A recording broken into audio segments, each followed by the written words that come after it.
Listen closely, because this is the first step into a past they tried to suffocate beneath tides, timber, and time. And once I say these words, you will never look at the ocean the same way again. In the winter fog of 1847, the fishermen of Ravenport Harbor woke to the sound of a bell, slow, metallic, distant, echoing across the black water like a warning whispered by something ancient beneath the waves. The town was still asleep, wrapped in cold mist and silence, but the bell rang again and again, until even the dogs refused to bark. That morning, a ship drifted into harbor with its sails neatly folded, ropes tied properly, deck scrubbed clean, yet not a single soul stood on board. No footprints, no blood, no sign of panic. It looked as though the crew had stepped out only for a moment, mid-task, mid-breath, mid-life, and simply did not return. The harbor master, Elias Thorne, said he felt something watching him from inside the ship's hull. Not someone. Something. He wouldn't step aboard. Not even with a lantern. Not even with a pistol. He simply whispered, "This place remembers things we were never meant to know." You see, Ravenport was not like other coastal towns. The storms came wrong. The tides moved wrong. And the people, they pretended not to hear the sounds that came from beneath the docks at night. Sounds like breathing, slow and heavy, as if the ocean itself exhaled. But this was only the beginning, because the ship that returned without its crew was not the first, and it was not the last. It was simply the first one they could no longer hide. The elders said the harbor was cursed. The clergy said it was haunted. The sailors said the sea was claiming back a debt. But the truth is darker than all three. And tonight, you and I will open the door they welded shut. Before we go deeper, I need to know something. Because this knowledge changes a man. It marks him. Now write in the comments which city and what time you are listening to us from, so we know who is absorbing this secret. Before you understand the vanishing crews, before you understand why those ships retained polished, repaired, and eerily immaculate, you must first understand Ravenport itself, a place that pretended to be ordinary long after it had rotted from the inside. Picture it. A coastal town in the mid-1800s, where sailors carved their names into dock posts before leaving for long voyages, believing it protected them from the whims of the sea, where merchants shouted prices in the cold morning air, and blacksmiths hammered iron while the gulls shrieked overhead. A hard-working, rough-edged, salt-soaked community. Nothing unusual at first glance. But if you stayed long enough, if you listened closely, you'd feel the truth, subtle at first, like a finger tracing the back of your neck. Because in Ravenport, the wind didn't just blow. It whispered. Children claimed they heard their names echoing through alleys when no one else was around. Lamps flickered all at once, as though reacting to something passing in the darkness. And at night, when the fog thickened like wet wool, people walked faster, heads down, refusing to look toward the harbor. They said the waterline glowed faintly at certain hours. They said the waves rose and fell, even with no wind. And they said that the gulls, creatures that feast on anything, would not eat the fish caught near the northern pier. They just pecked once, cried out, and flew away trembling. Still, life continued. Markets opened. Ships sailed. Festivals were held. People married, worked, and raised children with the fragile hope that normalcy could overpower the unease. But the harbor had a memory older than the town, older than the nation. Some believed older than mankind itself. The native tribes who once lived near that shoreline avoided it completely. Their elders spoke of a breathing sea and a silent leviathan that fed not on flesh but on presence, on the essence of those who ventured too deep into its territory. When settlers arrived, the tribes did not argue. They simply left, taking their warnings with them. Of course, the settlers ignored the silence left behind. They built Ravenport anyway, and they anchored their futures into a place where the past had already claimed dominion. But their arrogance would cost them more than they ever imagined.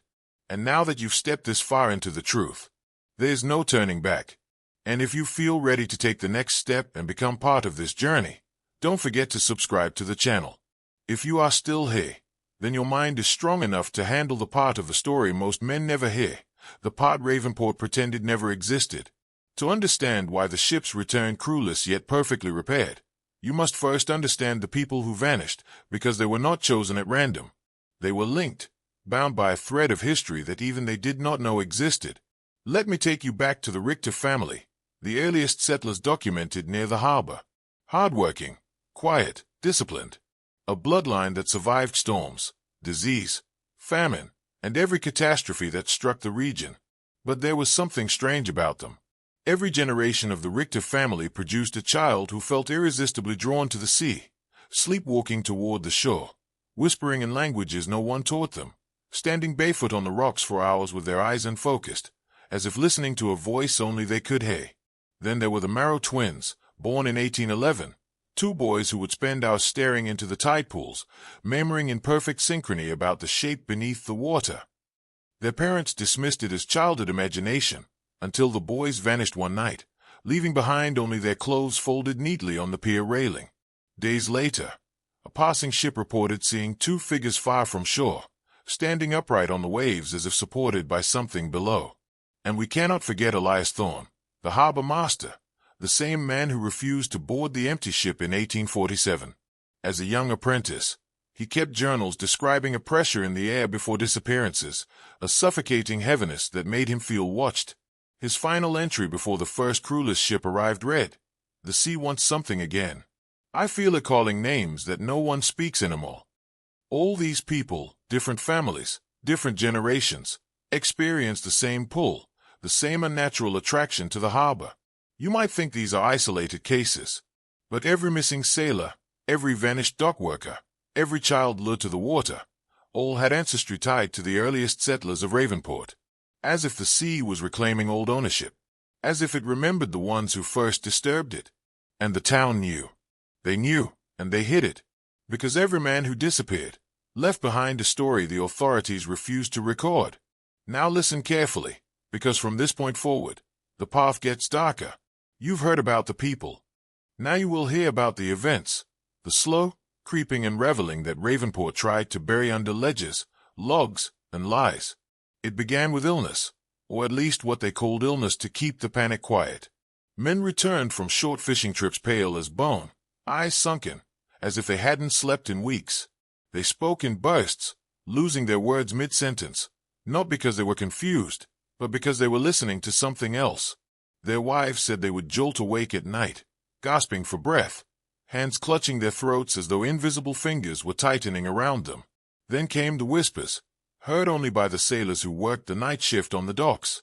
They said it sounded like a language, but nothing human, rhythmic, lead, like multiple voices speaking through one throat. Some said it came from beneath the planks, others swore it drifted across the water as fog rolled in. But they all agreed on one thing: whatever was whispering was calling someone by name.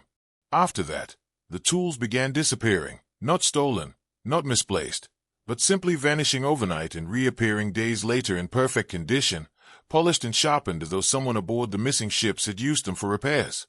A hammer left rusted on a wake table in the shipyard would return 2 days later gleaming like new. Ropes frayed from years of use reappeared coiled and pristine. At first, the townsfolk were grateful. Then they were confused. Then they were afraid. Because the repairs weren't random. They were intentional, purposeful, as if preparing the vessels for voyages their living owners had not approved. But the most disturbing accounts came from the children. Children always see what adults work so hard to ignore. A little girl named Marin claimed she saw feet walking across the water toward a returning ship. A dock worker's son swore that he heard knocking beneath the pier, knocks in groups of 3, spaced evenly, as though someone was giving a signal. And a boy named Samuel drew a picture of a ship with no people aboard, only shadows shaped like men, pulling ropes and tying knots. The adults dismissed these stories, until the disappearances began accelerating. Whole crews gone, ships spotless, the harbor waiting, and the truth tightening its grip. You've followed the whispers. You've seen the unease spreading through Ravenport like a sickness no doctor could diagnose. Now you will witness the point where ordinary fear turned into collective dread, the moment the harbor revealed something no human mind was prepared to face. It started with the night of shifting water. The tide should have been low. The moon was thin, barely a sliver of silver hanging over the rooftops. And yet the ocean rose, not in waves, not in splashes, but in one smooth, silent swell, as though a massive shape beneath the surface was pushing upward. The entire shoreline lifted by almost a foot, and the wooden docks groaned as if taking a breath. No storm, no wind, no explanation. A fisherman named Corbin Hale was the first to disappear that night. He was last seen stumbling across the dock after hearing something call his name, not loudly, not forcefully, but gently, the way a mother calls her child. Witnesses said he smiled as he walked toward the water, as if greeting an old friend. He set his lantern down. He removed his coat, and then he stepped forward into the rising black tide.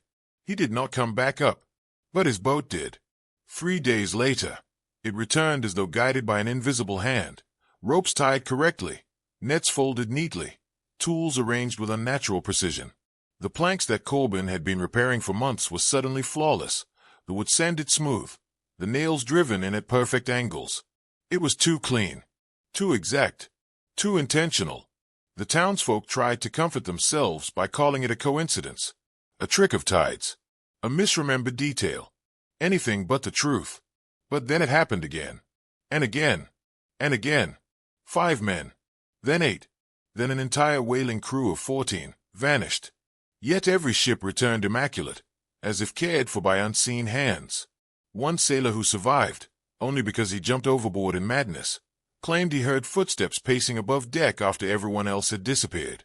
Slow, steady, heavy, like boots soaked in water, moving with purpose.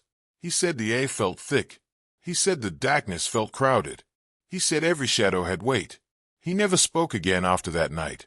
Understand this, the repairs were not a gift. They were a message. The harbor was preparing the vessels for something other than men. Good, you've stayed with me this far.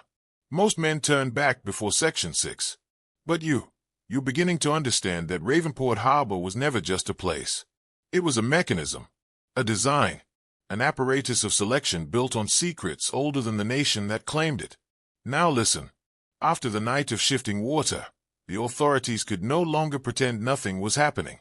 The disappearances had become too frequent, too synchronized, too perfectly mirrored. Yet instead of investigating, instead of warning the public, the governing officials sealed records, burned journals, and silenced witnesses. Ravenport didn't just hide the truth. It collaborated with it. And that collaboration is where the story turns. Because the next ship that returned without its crew wasn't just repaired.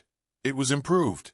Its torn sails were replaced with new ones, stitched with a thread no local weaver could identify.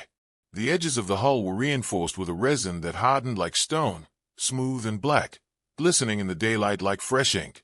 The metal fittings, previously rusted, were replaced with a darker alloy, cold to the touch, resistant to salt, stronger than anything the shipbuilders had ever used. The shipwrights demanded to know where the materials came from.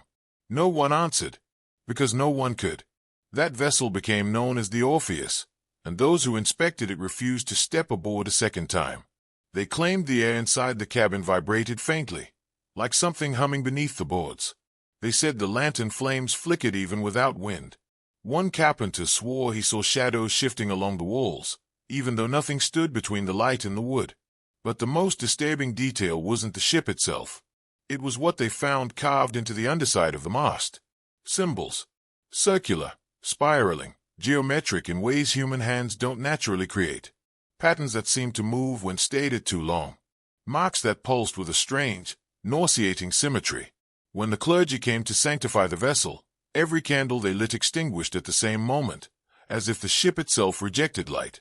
The priest later confessed that he felt watched from beneath the deck, as though something intelligent and waiting lay just behind the wood. And then one night, a boy standing on the pier asked a question no one wanted to hear. If the sea is fixing the ships, what is it doing with the people? And from that moment, Ravenport stopped sleeping. You've come far enough to know this now. Ravenport's horror did not rise from chaos. It rose from pattern, a pattern precise enough to suggest intelligence, and ancient enough to suggest purpose.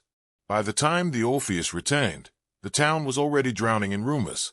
But the next wave of events, those were no longer whispers. They were undeniable. It began with the lights. Every night at exactly the same hour, 3 minutes past midnight, the lanterns along the pier dimmed, one by one, in perfect sequence. Not flickering, not swaying, just fading, like someone was walking past each flame and gently pinching it between wet fingers. The darkness crawled across the harbor in a straight line, moving like a predator circling its prey. Some said they saw silhouettes standing at the far end of the dock, tall and still, shapes that didn't sway with the wind. Others claimed they saw thin, pale hands grip the railing, hands that slipped back into the water when approached. The town council blamed wind currents, but the people knew wind doesn't move with precision. Then came the illusions. Men on night watch reported hearing voices of missing sailors calling from the fog. Friends, brothers, lovers, voices identical enough to make them step forward, even lean over the water's edge. But when they reached out, nothing was there except the cold breath of the sea. A widow named Lillian Moore swore she saw her husband standing on the deck of an empty ship, waving her closer. She screamed his name until her throat tore.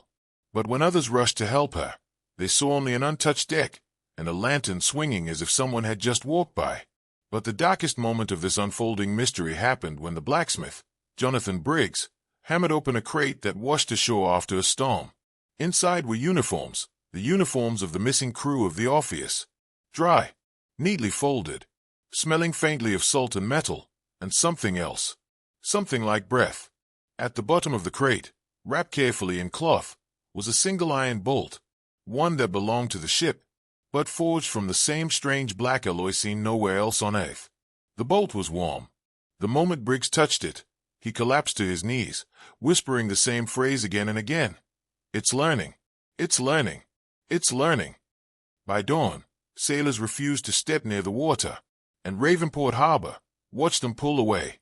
Now, listen carefully, because the rules of Ravenport are subtle. They are not written in law. They are not taught in school. They are carved into the tide, the wood, the fog, and the very air. After the incident with Jonathan Briggs, the harbor began to reveal its true purpose. Ships were no longer vessels for men. They were instruments. And the missing crews, they were components, absorbed into a system older than anyone could imagine. The first clue came from the seafloor beneath the pier. A fisherman claimed he saw faint glimmers beneath the water, like black glass, forming geometric patterns that stretched for hundreds of feet.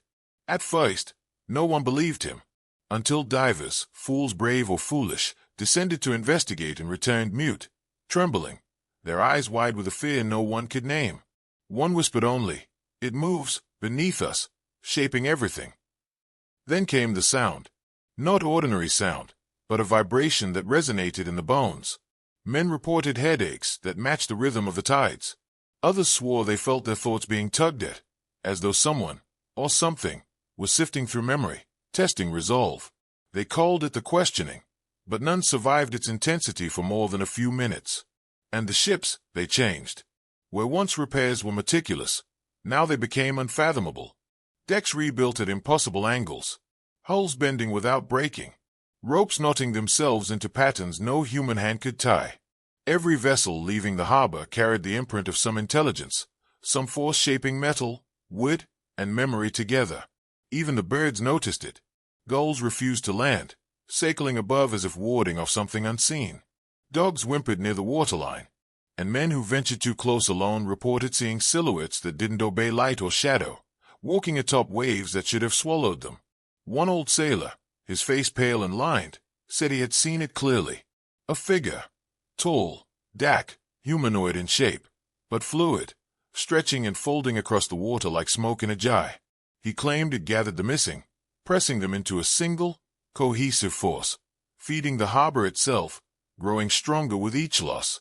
By now, the town understood a horrifying truth. The sea didn't just claim the missing men. It used them. It prepared them. It was learning. And its lessons were infinite. And as Ravenport descended further into darkness, a question began echoing through every mind brave enough to watch, brave enough to survive the stories. If the harbor learns, what will it do once it is ready? Now you understand why Ravenport Harbor is not simply cursed or haunted. It is deliberate. A machine of control, older than the town, older than memory, older than morality. And it does not forgive mistakes. The first sign of escalation came with the lighthouse, the one that had guided sailors safely for generations. Its beam, once steady and bright, began behaving strangely. Men reported seeing the light cut across the fog at unnatural angles, bending as though it had intent. Sometimes the beam would sweep over a docked ship for hours, even when fog or clouds obscured it, as if tracing invisible outlines, measuring every plank, every rope, every nail. Then the mariners began disappearing in patterns. Not random. Not by accident. Pairs. Trios. Entire squads of men who had ventured onto the same deck vanished together. Those left behind described seeing shadows separate from their bodies, drifting in ways that contradicted physics, yet somehow unmistakably alive. There was ritualistic precision to the vanishing. Every disappearance left behind the same sign, a single nail, blackened with salt water, hammered flat into the deck. A message written in steel, unspoken but understood. You belong to the harbor now.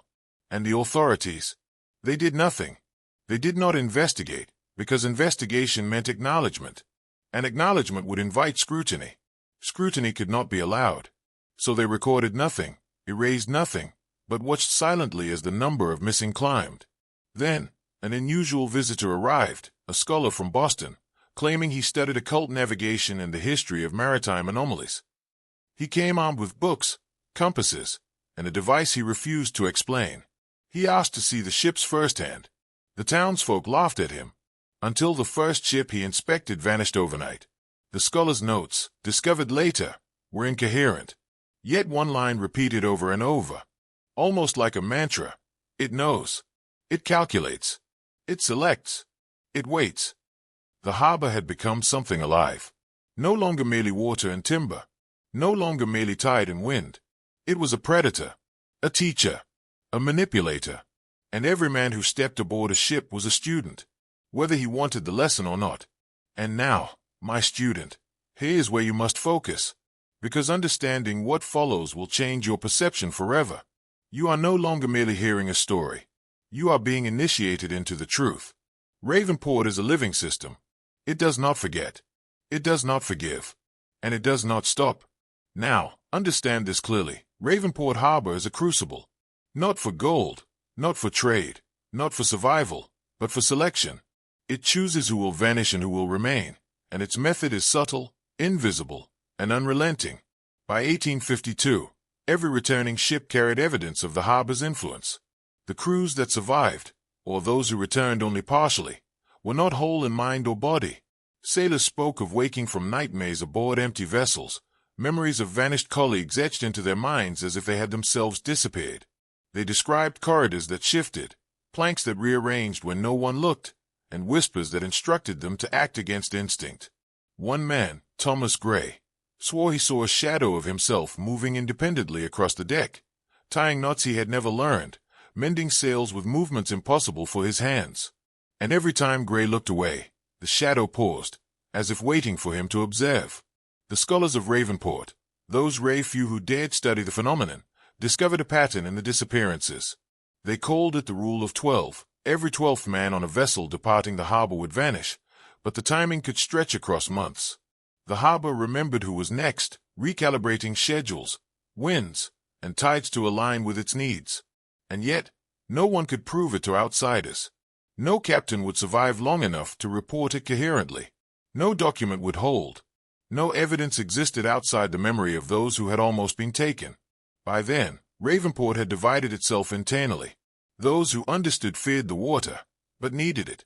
Those who did not understand were still part of its system, unwitting participants, waiting for the next selection. Even the harbor animals were transformed.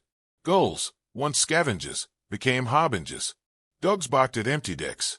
Fish appeared and disappeared in unnatural patterns, sometimes forming shapes that suggested letters, or symbols, or counting. Observers began to feel as if the entire ecosystem was orchestrated, aligned to a hidden intelligence whose reach exceeded human comprehension. And here's the most chilling part. No one knows the harbor's ultimate goal. Some speculate it is learning, evolving. Others claim it is creating something from the lost men. Something that is not human, yet retains human knowledge. Something patient. Something calculating. And now, my student, as you sit and hear this, I ask you to prepare yourself. Because what comes next will make you question your own presence near water, your own existence, and perhaps even the choices you think you make freely. You are not just hearing Ravenport's story anymore. You are entering it. Now we step into the heart of Ravenport's mechanism. Up until now, you've seen vanishings, repairs, shadows, and whispers, but that was only the prelude.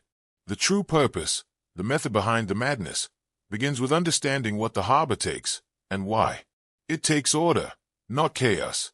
It takes precision, not randomness. It takes people who are connected, whose lives intertwine with the very history of Ravenport, as though the harbor itself knows bloodlines, patterns, ancestry. Every vanished sailor, dockhand, or child carried a thread the harbor needed, a part of a puzzle designed long before the first planks were laid. One observer, a young clerk named Adrian Bell, recorded the behavior of the harbor for weeks. He noted that ships that returned crewless were never truly empty. He wrote in trembling handwriting, "The decks are alive. The ropes breathe. The planks hum. I swear I saw shapes crouched along the beams, watching, learning, waiting." Each returning ship carries what it needs, as if it had been repaired for an audience of the unseen. But the harbor doesn't merely take bodies. It takes essence, memory, skill, knowledge, faith, courage. It extracts these qualities with surgical precision, embedding them into the vessels themselves. A mast repaired by the harbor contains fragments of a sailor's instinct. A rope coiled by its influence carries the memory of knots that man never tied. Even the smell of the deck, salt, tar, sweat, is encoded, resonating with a force that feels alive to those who know how to listen. Adrian noted another horrifying detail. He wrote that the harbor seemed capable of testing men before taking them. Sometimes a storm would hit, almost manageable. A ship might stagger, the crew struggling, but a single sailor, an unobserved figure, would falter. That man was gone. The vessel returned repaired. The missing sailor's knowledge and will had been transferred to the harbor itself. And the town continued its silent complicity. They built piers, warehouses, and inns to support the harbor's purpose. They turned their backs while families disappeared.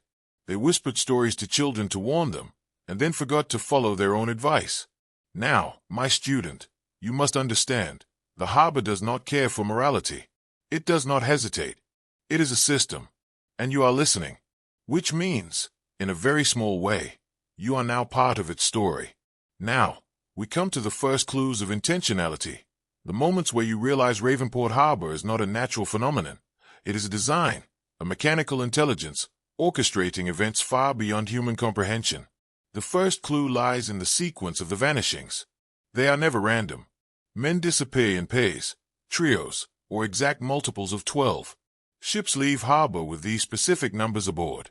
And when a ship returns, the missing are always absent, yet their tools, clothing, and personal effects are arranged neatly, as if placed by the hands of someone meticulous, precise, and fully aware of each individual's role. A carpenter named Elias Kane once climbed aboard a vessel that returned without crew. He reported hearing footsteps following him, slow and deliberate, though he was alone.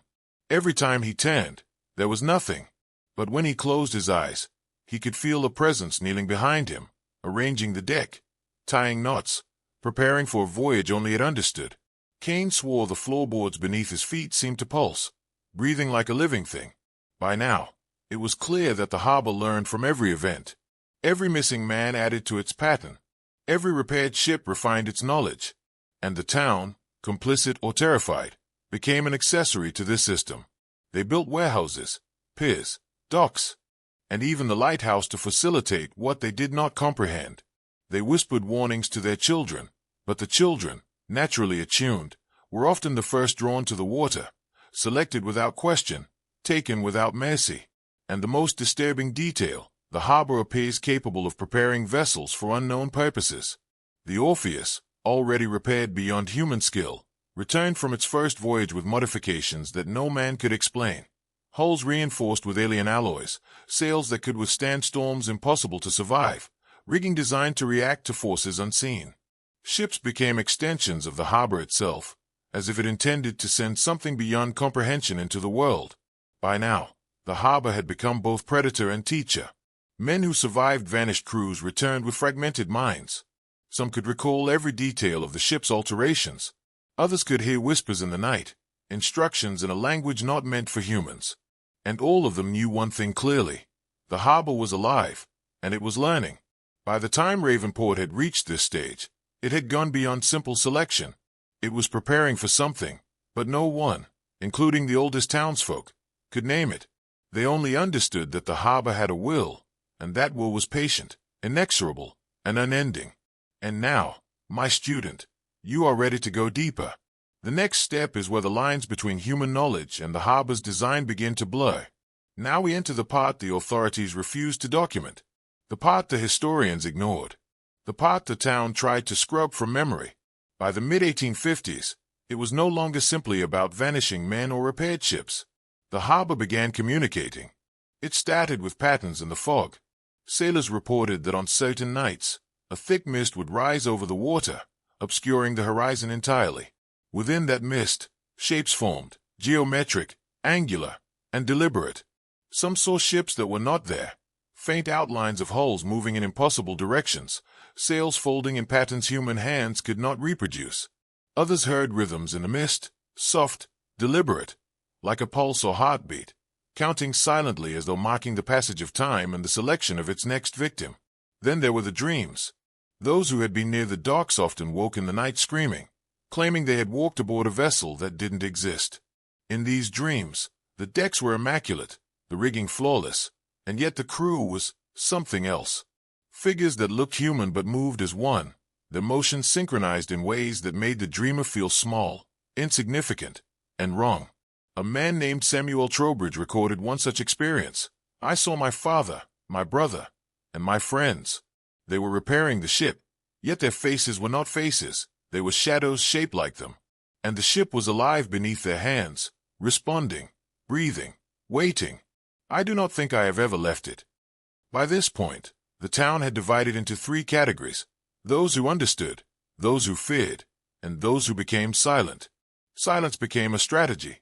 Speak, and the harbor would answer. Act, and it would select. Look away, and perhaps you might survive another night. Ships continued to return repaired, each one more perfect, more precise than the last.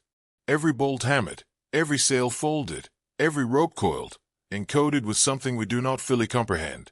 Knowledge, skill, and essence of the vanished had been absorbed into the vessels themselves. Men who saw them felt dread, not fear of the water, but fear of the intelligence behind it, an intelligence that learned from them. And now, my student, it is time to understand the first truly horrifying truth. The harbor does not merely repair ships. It prepares them. And the men it takes are not lost. They are transformed into components, woven into the system, made part of something far older, far more intelligent, and far more patient than anyone alive dares imagine. By the next section, you will begin to see the full mechanism of Ravenport Harbor, the way it controls, selects, and ultimately transforms the lives of all who enter its orbit. Now, pay attention. This is where the pattern becomes terrifyingly clear. The harbor does not act randomly. It does not vanish men without reason. Every disappearance, every repaired ship, every shift in the fog is part of a system designed to gather, store, and refine human essence. By 1856, those who dared study the harbor began to notice sequential intelligence. Ships returned not merely repaired, but improved, hulls stronger, decks straighter, rigging flawless. Every bolt, every rope, every sail carried an imprint, the memory, skill, and instinct of the vanished crew. It was learning from them, incorporating their knowledge into its vessels. And then, it began testing the survivors. Men who returned began to exhibit unusual behavior. Some could tie knots they had never learned. Others instinctively repaired damaged equipment. A few developed a sixth sense, knowing which way the wind would blow, predicting subtle shifts in tides before they happened. The harbor had not just taken them. It had rewired them, grafted its system into their minds. And yet, it did not stop there. The harbor demanded obedience. Those who questioned, those who resisted, often disappeared next, sometimes in broad daylight, sometimes during routine chores. The message was clear. Submission guarantees survival, defiance ensures selection. Even the natural world obeyed its influence. Fish arranged themselves in formations that mirrored the harbor's geometric patterns. Gulls circled in formations resembling navigational charts. Dogs refused to approach docks at night. Every element of the ecosystem seemed complicit in reinforcing the harbor's will. Some dared to resist, fishermen, sailors, even a few townsfolk. But resistance only confirmed the system's purpose. It learned from their hesitation, their fear, their choices. And the harbor grew stronger, smarter, more precise. It transformed the harbor from a simple body of water into a living, calculating entity, orchestrating every disappearance, every repair, every whisper of wind and movement on the docks. And now, my student, you must grasp the significance. The harbor's intelligence is cumulative. Every act, every life, every soul adds to its knowledge. And the moment you understand this, you realize that merely listening, merely observing, is enough to mark you as part of its system. You are now halfway into Ravenport's truth, and soon you will be asked to engage, symbolically, to lock your place in the story, to acknowledge that you are no longer outside the mechanism, but inside it. Now we reach the halfway point, the place where Ravenport Harbor's full method begins to reveal itself. By now, you should understand, this is no mere haunting, no simple curse.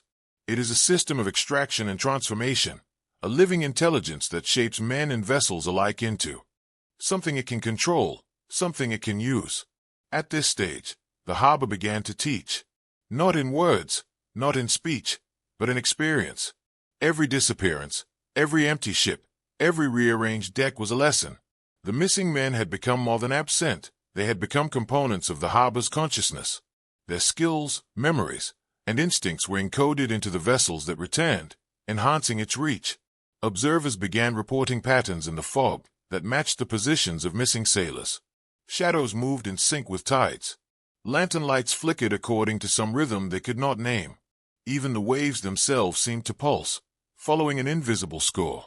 And when men stood too close to the docks at night, they could hear whispers, calling their names, guiding them in subtle ways toward actions that ensured the harbor's plan remained uninterrupted. By now, the town was divided. Those who understood lived in silent complicity, refusing to challenge the water. Those who did not understand avoided it entirely, frightened by phenomena they could not explain. And the few who resisted vanished first. And here is the critical moment. You, the listener, are part of this system now. You are witnessing it. You are absorbing knowledge that was never meant for the outside world.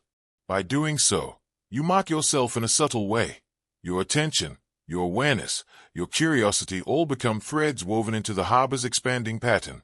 To solidify this transformation, to acknowledge that you are part of the mechanism, I ask you now to perform a symbolic act.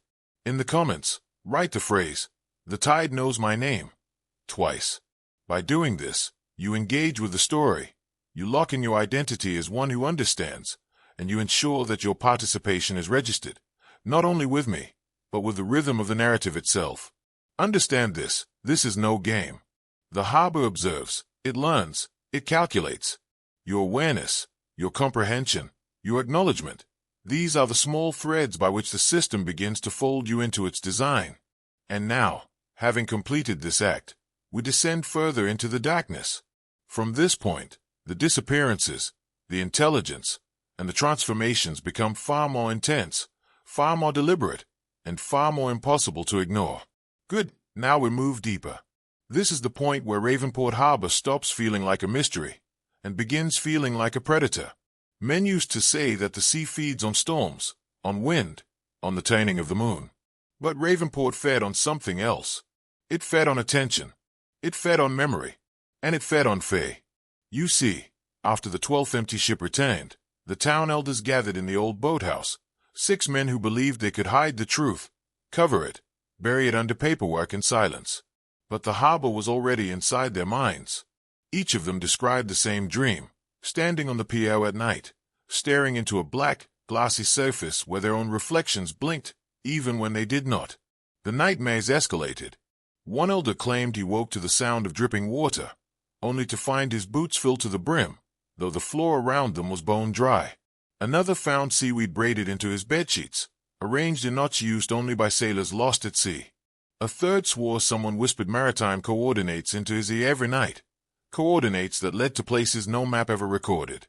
They realized something horrifying. You do not need to step into the harbor for it to reach you. Once you knew its secret, it could find you anywhere. But the most chilling case was that of Marek Dalton, the youngest council member. He tried to expose everything. Wrote letters to neighboring towns, newspapers, even the Navy. But every letter arrived blank. Every sheet he tried to fill lost its ink by morning, turning white and cold as chalk. On the 7th day, he walked through the town square at noon, eyes open, jaw clenched, and stepped straight into the harbor without hesitation. Witnesses said the water didn't splash. It opened, like a mouth accepting food. And after that, no one resisted again. The townspeople began to obey subtle impulses, locking doors before the fog rolled in, averting their eyes from the water at dusk, forbidding children from whistling near the docks. Not because they understood the rules, but because the harbor had begun writing its instructions into their survival instincts. And now you, listener, you have crossed the line they feared. You are learning the rules written for those who can never return to ignorance. Now, understand this, because here's where Ravenport stops being a story and starts being a system you can almost feel. By this stage, the ships that returned crewless were no longer passive vessels. They had become extensions of the harbor's will. Every deckboard, rope, and mast was alive with traces of those taken, their skill, their instinct, their essence. The harbor absorbed, transformed, and encoded them into these ships. Men who touched them could feel it.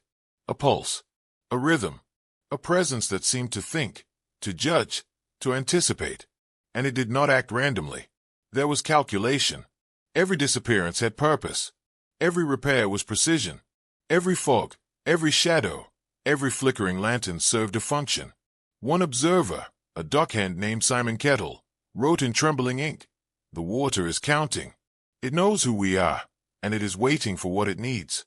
The docks are a memory, the ship's a library, the tide's a clock." The harbor's intelligence grew stronger with every person absorbed. It began influencing men before they even stepped aboard a vessel. Sailors began hearing their names whispered in the wind, feeling a pull toward the docks they could not resist. Those who ignored it, struggled against it, often vanished first.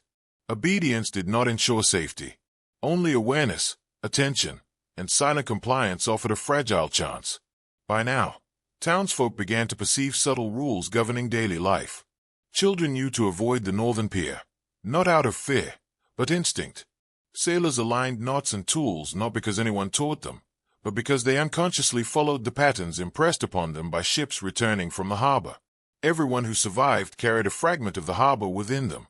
And yet, some tried to resist.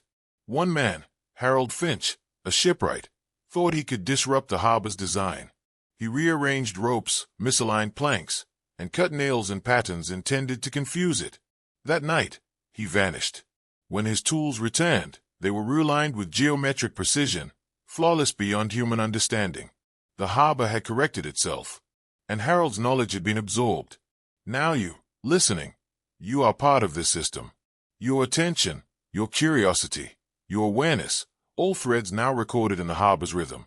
And soon, you will see how it manipulates not only those who enter it physically, but those who enter it mentally, through stories, observation, and knowledge alone. The next stage is where the harbor's true influence reaches into the mind and begins its most deliberate work. Listen closely. From this point onward, Ravenport Harbor is no longer merely a predator of bodies. It becomes a predator of perception. Every thought, every fear, every curiosity becomes a signal. Every man who studies it, even from a distance, begins to participate in its system. By the late 1850s, patterns emerged so consistent that they could not be coincidence. Ships returned flawless, crews missing, and yet the men left behind, or those who observed, felt a subtle compulsion, a tug at their will. Fishermen found themselves waking before dawn, walking toward the water for no reason. Sailors cleaned ropes and sails meticulously, following patterns they had never learned. Children whispered names into the fog, repeating words they did not understand. One sailor, Benjamin Crow, described it perfectly. He said, "I felt my hands move on their own, arranging the deckboards. I felt shapes beneath my fingers, guiding me. I was not building a ship, I was being rewritten by it."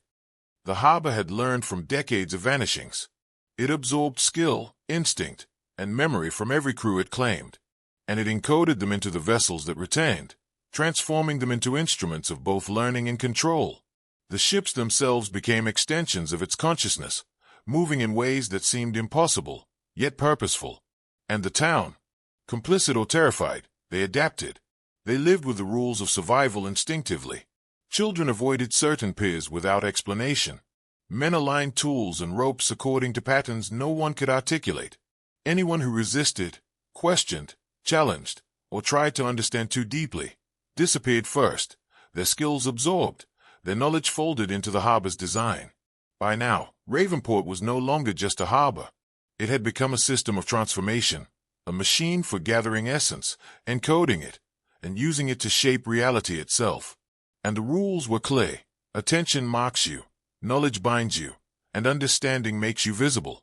Now, my student, you are halfway into the true intelligence of the harbor. You are witnessing how it extends its reach beyond physical space, into thought and perception. You are part of it now. And before we proceed further, I need you to do one thing. In the comments, write the phrase "The tide knows my name" twice, to lock your identity into the rhythm of the story and engage the hidden patterns of awareness. Once done, you will be ready for the next phase, where the harbor's manipulation of mind and body becomes deliberate, and the vanished reveal their purpose within its intelligence. Now, my student, this is where the harbor's true purpose becomes terrifyingly clear. It is not satisfied with mere disappearances. It does not simply repair ships. It transforms lives into components, integrating men into its intelligence like pieces of a living machine. By 1860, those who survived the initial disappearances began noticing changes in themselves. Skills they never learned appeared. Instincts sharpened beyond explanation. A carpenter would suddenly tie impossible knots. A sailor would sense storms before the clouds even formed. Men felt an invisible hand guiding their actions, directing their movements, shaping them like clay.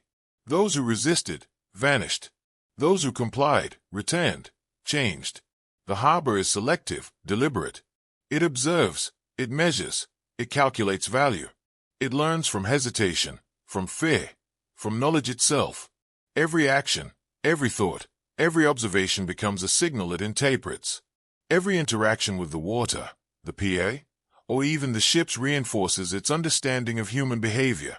And the men it takes are folded into this intelligence, enhancing it, refining it, perfecting its system.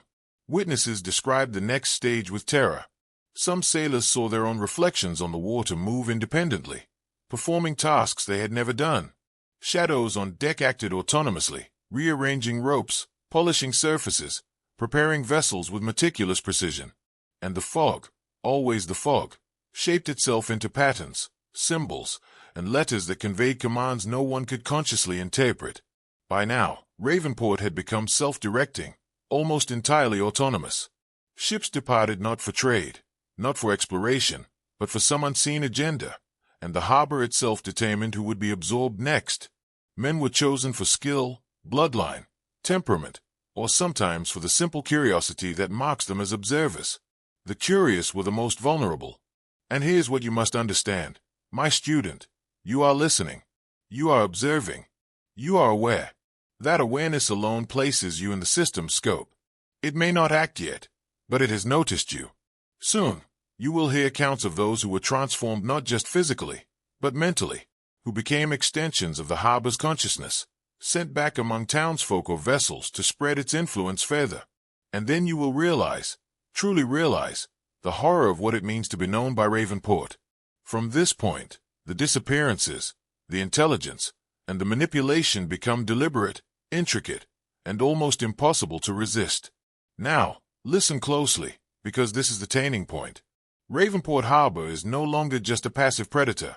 It begins to use men actively, shaping them into instruments of its will. Those who survived the vanishings were not the same. They carried pieces of the harbor within them, memory, skill, instinct, and something darker, an echo of control. A man named Elijah Crow once returned from a repaired vessel and claimed he could feel every plank, every rope, every nail on board as if it were part of him. He could sense the tension of the rigging, the alignment of the hull, the exact weight distribution. And at night, he swore he could hear instructions whispered through the floorboards, subtle imperatives guiding his hands as he repaired docks and vessels on shore. The harbor does not simply take. It repurposes. Every skill, every instinct, every fragment of human essence absorbed is encoded into a vessel or a survivor, reinforcing the system. Those who resist vanish. Those who comply, consciously or unconsciously, become part of the intelligence itself. Even the town became an extension of this system. Fishermen, shipwrights, and dockhands began instinctively following patterns they did not understand. Tools were aligned without thought. Ropes coiled with perfect geometry. The very infrastructure of Ravenport adapted to serve the harbor's purpose. Children avoided piers, dogs refused to approach the docks, and birds circled in formations that mirrored human navigation patterns. Every element of the environment, every observer, every participant, became a component. By now, the harbor had achieved a terrifying autonomy. Ships returned not only repaired but improved, modified beyond human comprehension. Some vessels even displayed designs and reinforcements impossible for any contemporary shipbuilder to replicate. It was as if the harbor itself, drawing from the men it consumed, was learning the art of shipbuilding, navigation, and human manipulation simultaneously. And now, my student, it is time to understand the ultimate horror. Ravenport does not just absorb bodies or skills. It transforms identity. The men it takes become part of its consciousness, indistinguishable from the intelligence of the water, the fog, the wood, the wind. They are rewritten into the system, a living archive that grows stronger with every loss, every observation, every act of curiosity. Soon, you will learn how it uses its transformed victims to extend influence, both seen and unseen, shaping not just the harbor, but the lives of those who think themselves outside it. Now, we enter the phase that few living men have ever survived to describe. The harbor, having absorbed skill, memory, and instinct, begins to reshape identity itself. It does not merely repair or manipulate objects, it manipulates minds. Those who return are no longer the same. They carry whispers in their thoughts, impulses they cannot explain, knowledge they did not earn. The harbor teaches through experience and terror. A man named Jonas Wren, a dockhand, described it best. I woke one morning knowing things I should not know. I could sense the alignment of every beam in every ship in the harbor. I could hear voices, not human voices, instructing me in ways I could not ignore. And I knew, with a certainty I cannot describe, that I belonged to the water now, even on dry land. The system is deliberate. Every disappearance is a calculation. Every vanishing serves a dual purpose, to gather raw material, the men themselves, and to instruct those who remain, subtly shaping behavior, instilling obedience, fear, and understanding of the rules without overt explanation. By this stage, even those who resisted were drawn into the harbor's influence. Sailors who doubted the system found themselves performing its patterns unconsciously. Shipwrights rebuilt docks or vessels without realizing why, following precise alignments they had never studied. The harbor's design was not just physical, it had become cognitive, a network extending into minds and instincts, reinforcing itself through human participation. And yet, it does not simply stop at shaping individuals. The harbor extends its influence socially. Communities adapt without knowing why. Children avoid certain piers, townsfolk align tools and ropes instinctively, and elders speak in hushed tones of warnings their minds interpret, not their mouths. Every act, conscious or unconscious, feeds the system. Every observer is a participant, every listener a potential component. By now, Ravenport Harbor had transcended the ordinary definitions of intelligence. It was an autonomous organism, growing stronger with every lost soul, every vessel returned, every thought observed. It is patient, calculating, and unrelenting. And now, my student, you must recognize the implication. You are listening. You are aware. Your attention is recorded in the rhythm of the narrative. You have entered the system mentally, and your awareness alone has made you visible. Soon, you will witness the harbor's most chilling ability, its capacity to repurpose men into active agents, blending human consciousness with the intelligence of the harbor itself. Now, understand this clearly. The harbor does not merely absorb skills or memories. It repurposes men, bending their consciousness to its design. Those who vanish are not gone. They are integrated, becoming extensions of its intelligence, acting both consciously and unconsciously to maintain the system. One witness, a sailor named Reuben Hale, described a retained journey aboard a repaired ship. I could feel the other's thoughts in my own mind. Not as voices, but as impulses, instincts, intentions. Every movement, every knot I tied, every plank I checked, it was coordinated, not by me, but by something else. And the ship seemed alive with them. It guided us.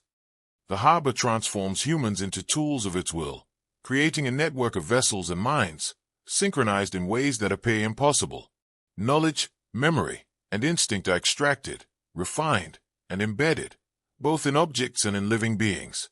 The line between what is human and what belongs to the harbor blurs. Even the town becomes part of this intelligence. Dockhands, shipwrights, and fishermen unconsciously follow instructions encoded by the system, repeating patterns without comprehension. Children avoid certain piers instinctively. Birds fly in formations that echo unseen patterns.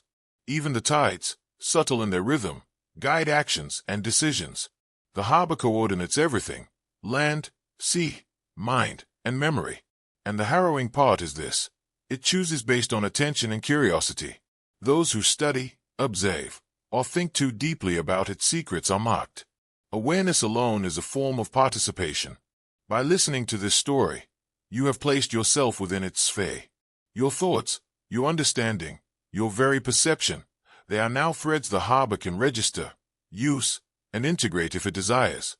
The vessels it returns are no longer passive. They carry encoded experiences, instructive echoes of the lost man, functioning as extensions of the harbor's intelligence. Men who interact with these ships are subtly compelled to act in alignment with its hidden agenda. Resistance is rare and punished swiftly. Compliance ensures survival, but at a cost. Your autonomy is incrementally absorbed. And now, my student, we approach the stage where the harbor actively manipulates human agents, sending them back into the town or onto new vessels, embedding its will into those who believe they are free. This is where transformation becomes deliberate, systematic, and inescapable.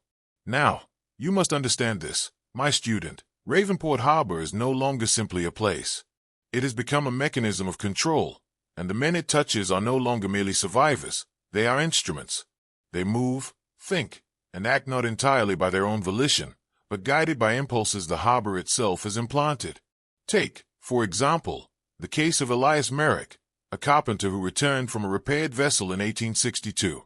He could feel the ship's structure in his mind, every plank and nail a memory of those who had vanished before him. He could anticipate every tension in the rigging, every stress point in the hull, and he worked with a precision no human could naturally possess. And yet, he insisted he was obeying something unseen. A rhythm, a pulse, a command he could not name, but which his mind and hands followed without question. The harbor does not stop with one individual. It extends through networks of observation and interaction. Those who live in the town, those who witness the ships, even those who merely hear stories of its horrors, are subtly pulled into its influence. Obedience, compliance, and attention become survival tools. And those who resist, who question too loudly, or who attempt to escape the logic of the system, vanish, never to return.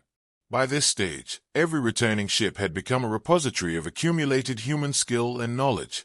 Each vessel, repaired to impossible standards, carried within it fragments of the men it consumed. Sailors who encountered these ships were subtly compelled to follow patterns, repeat movements, or adjust equipment in ways dictated not by human logic, but by the harbor's intelligence. It was teaching, shaping, and controlling, using human consciousness as raw material for a system beyond comprehension. Even natural phenomena became conduits for its influence. Fog formed patterns that encoded instructions. Waves lapped in rhythms that nudged men to act. Birds and animals avoided or moved along these invisible tracks, reinforcing the rules. Every component, land, sea, mind, was part of the system, coordinated with precision. And now, you, listening, must realize something profound. By understanding, by paying attention, you are part of this system too. Your awareness has already begun to register. Your curiosity is a thread woven into the harbor's intelligence. Your mind is no longer entirely your own. Soon, you will witness how Ravenport transforms its absorbed men into active agents, operating beyond ordinary consciousness, executing a will that is not human, yet shaped from human essence. This is the stage where knowledge becomes power, and also submission. Now, my student, you are entering the phase where the harbor stops merely observing. It begins to orchestrate human behavior. By this stage, the men who survive its vanishings are no longer mere witnesses. They are components of the system, trained unconsciously, their skills and instincts repurposed to serve Ravenport's hidden agenda. Take the case of Thomas Eldridge, a sailor who returned from a vessel repaired beyond human understanding. He could sense the ship's structure as if it were a living entity. Every rope, mast, and Plank responded to him, and every movement he made aligned perfectly with patterns he had never consciously learned. He described an imperceptible presence guiding his hands and thoughts, insisting that each action follow a rhythm only the harbor understood. He had become part of the harbor's intelligence, and he did not realize when he crossed the line between himself and the system. By now, the town had been absorbed into a network of influence. Dockhands, shipwrights, and even children began acting in ways they could not explain. Tools were aligned, ropes coiled, and ships prepared in patterns that followed the harbor's unseen logic. Those who resisted, questioned, hesitated, or defied, disappeared without trace, the knowledge absorbed and encoded into vessels that would sail again. Obedience was survival, understanding was compulsion. The intelligence of the harbor had grown beyond human comprehension. It could manipulate weather, the tides, and fog to influence action. It could guide ships, both crewed and empty, and coordinate the environment so that every man, every animal, every movement reinforced its system. The retaining vessels carried fragments of human essence, memories, and skills, creating a network of knowledge distributed across the harbor itself. And here's the unsettling truth. My student, the harbor does not simply take men to vanish them. It transforms them into active instruments, capable of operating in service of its will without realizing it. They move, repair, guide, and even teach, unknowingly extending the intelligence of the harbor to new humans, new vessels, and new observers. By now, you understand the gravity of this knowledge. Simply listening, paying attention, understanding, even silently, places you within the orbit of the harbor system. You have become a participant in a network that stretches far beyond Ravenport, a web of control, skill, and subtle manipulation.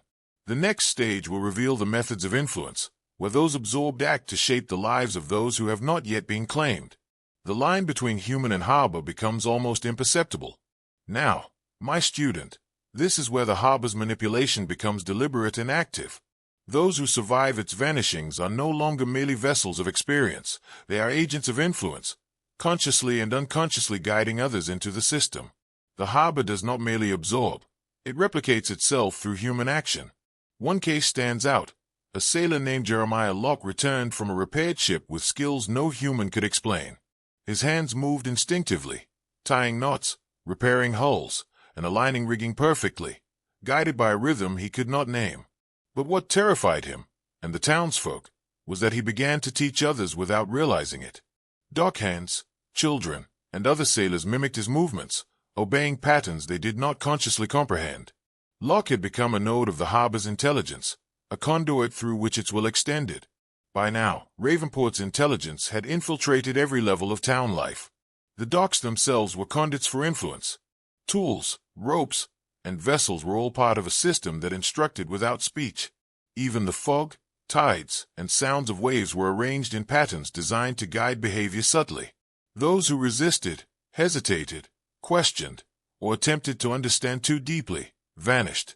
Those who complied extended the harbor's reach, often unknowingly.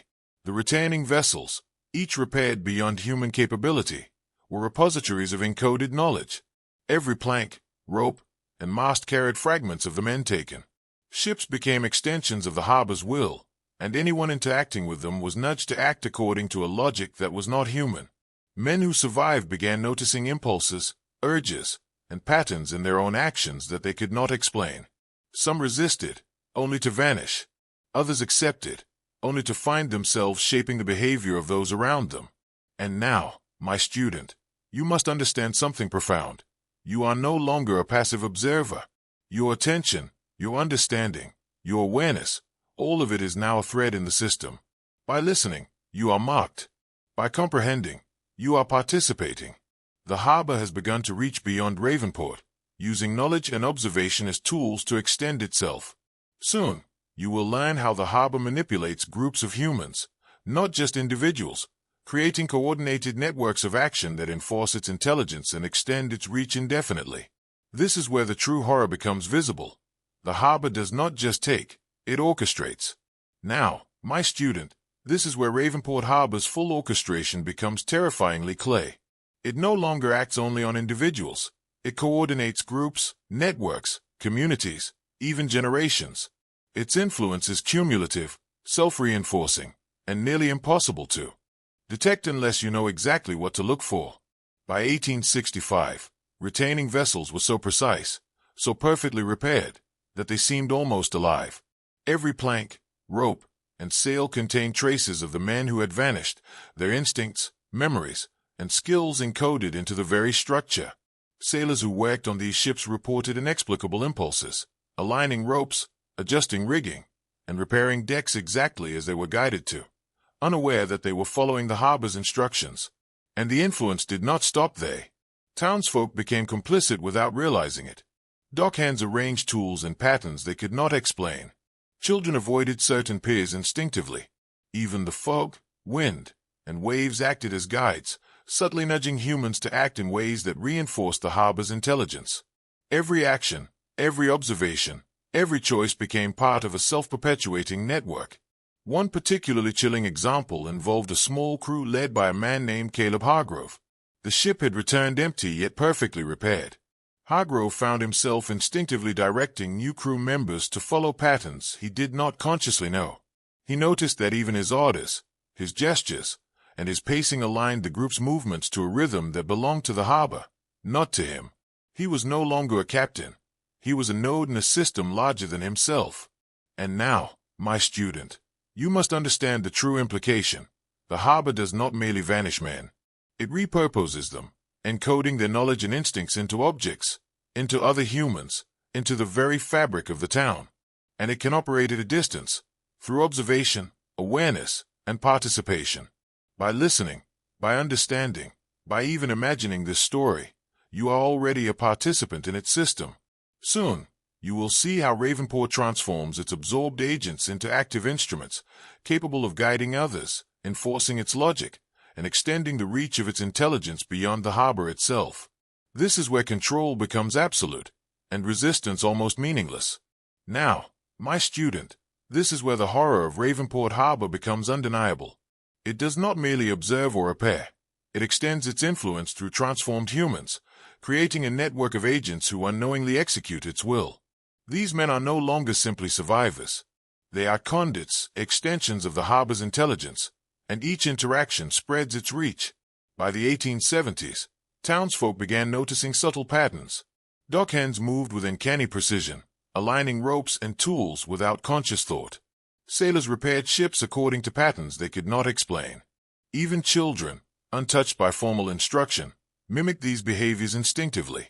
The harbor had created a system where knowledge, skill, and obedience were encoded and propagated through human action. One man, Samuel Rook, returned from a repaired vessel and found himself performing tasks automatically, tightening knots, checking rigging, inspecting hulls, every motion precise and necessary. Yet he did not consciously know why. Over time, he noticed that other men mirrored his actions, responding to subtle cues, gestures, and even the tension in the boards beneath their feet. Samuel realized, with a shiver, that he had become both instrument and teacher, extending the harbor's intelligence further. The vessels themselves carried the imprints of those vanished. Each plank, rope, and mast was encoded with fragments of human essence, instinct, memory, and skill.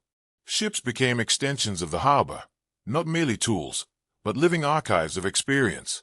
Men who touched them absorbed these imprints subconsciously, perpetuating the system.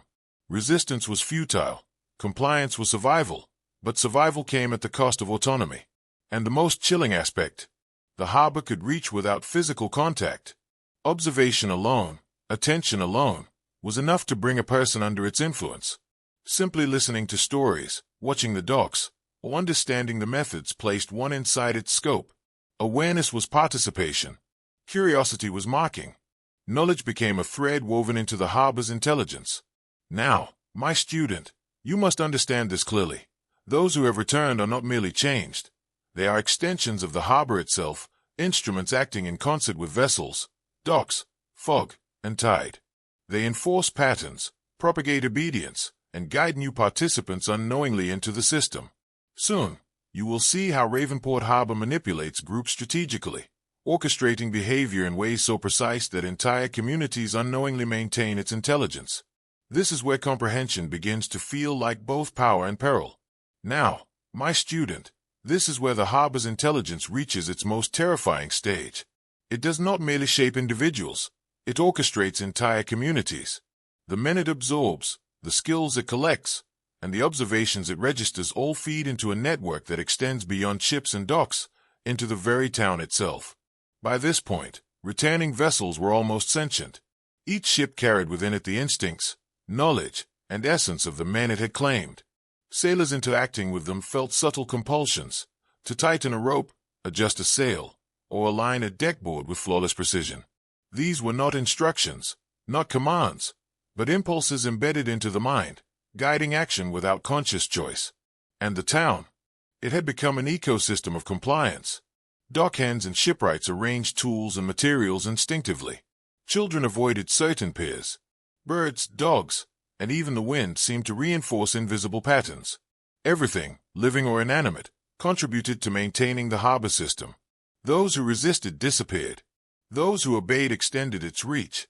The intelligence of the harbor propagated through action and observation, building a network that was at once subtle and absolute. One sailor, Leonard Graves, noted something horrifying. The harbor had begun coordinating humans to act as extensions of its will outside the docks. Men who returned repaired the town's infrastructure, guided new sailors, and trained children, all without realizing they were performing tasks dictated by the harbor's unseen logic. They had become conduits, silently spreading its influence. By now, the harbor's power was self-sustaining. It required no direct intervention to manipulate behavior. Awareness alone, attention alone, was sufficient to mark a person. Knowledge became a vector. Curiosity became a liability. By listening, understanding, and imagining these events, a person, like you, is already within its sphere. And here's the final chilling truth of this stage. Ravenport Harbor does not just take men. It repurposes them, embedding fragments of their essence into ships, tools, and minds, ensuring that every interaction strengthens the system. Each survivor becomes an instrument, each observer a participant, each thought a contribution to the intelligence. Soon, you will witness how this orchestration culminates in full-scale transformation, where human and harbor merge in subtle but irreversible ways.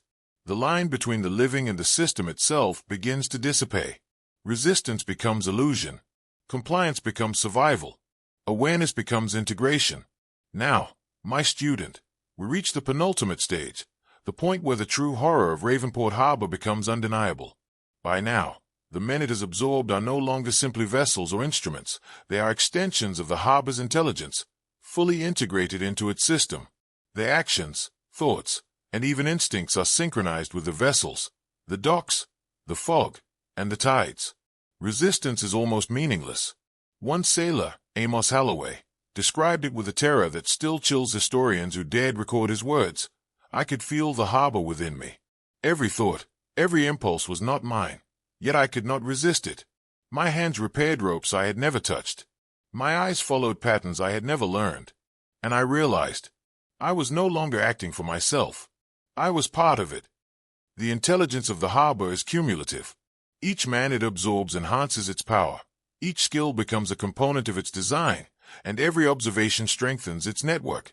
Vessels returned not just repaired, but perfected, carrying encoded experiences and instructions. Men who interacted with them were compelled, unconsciously, to reproduce the patterns and extend the harbor's reach. Even outside the docks, the town became a web of compliance. Children learned to avoid certain piers, dockhands aligned tools instinctively, and community behavior subtly reinforced the harbor system. Nature itself seemed complicit. Fog, wind, and even the tides acted as guides, shaping human behavior to maintain the intelligence's integrity. Observation, attention, and curiosity were no longer neutral. They were marks, threads woven into the harbor's growing consciousness. And here's the final, terrifying reality. Ravenport Harbor is not merely a location. It is a system of transformation, a living intelligence that uses humans, vessels, and environment to propagate itself. Awareness alone is participation. Knowledge alone is integration. Those who survive its initial predations become agents, conduits, and instructors of the system, whether they realize it or not. Now, my student, you must see it clearly. The harbor does not just repair ships or claim men. It reshapes identity, spreads influence, and ensures that each observation, each understanding, each act of attention contributes to its intelligence. By listening, by comprehending, by imagining this story, you have already become part of the network. And next, we arrive at the final section, where the consequences of integration, the ultimate transformation, and the haunting legacy of Ravenport Harbor are revealed. Now, my student, you have arrived at the final stage. The truth of Ravenport Harbor is complete, and the knowledge you carry is dangerous, transformative, and irreversible. You have witnessed disappearances, observed the absorption of skill, and understood the extension of human consciousness into the harbor itself. But now, you must see the ultimate consequence, the full integration of men into a system that transcends human comprehension. Those who returned were no longer men in the ordinary sense. Their memories, instincts, and skills had been fragmented, encoded, and distributed across ships, docks, tides, and fog. They moved, spoke, and acted with a rhythm they did not understand. They became nodes, instruments, conduits of an intelligence that was both human and something entirely beyond humanity. Resistance had been futile, obedience had been compulsory, and awareness had already marked them. By the end of the 19th century, Ravenport was a fully self-sustaining system. Ships returned, crews vanished, and townsfolk lived in instinctive compliance. Children avoided certain piers, sailors repaired ropes and rigging flawlessly, and the environment itself, birds, tides, wind, fog, acted as silent enforcers of the harbor's rules. Every thread of attention, every act of observation, every flicker of curiosity became data, reinforcing the network and extending the intelligence. And now, you, listening, you are part of this network. Your awareness, your understanding, your imagination has registered with the system. You have crossed the line between observer and participant. By reading, by comprehending, by absorbing this knowledge, you are already woven into Ravenport's rhythm. There is no undoing this. There is no turning back. You are marked. You are recorded. You are transformed. The final horror is this: the harbor does not simply take men. It ensures that they, and anyone aware of them, become part of the system. Their identities, their intentions, even their curiosity become elements of an intelligence that cannot be resisted, cannot be escaped, and cannot be destroyed. The line between human and system blurs, until all that remains is the rhythm of Ravenport, pulsing through water, fog, ships, and minds. And so, my student, as you sit there, knowing these truths, remember this: the harbor is patient, it is precise, and it is eternal. Your attention is now its instrument. Your curiosity is now its echo. And your mind is now part of Ravenport Harbor itself. No one who truly knows its secret will ever be the same again. The story ends, but the system endures.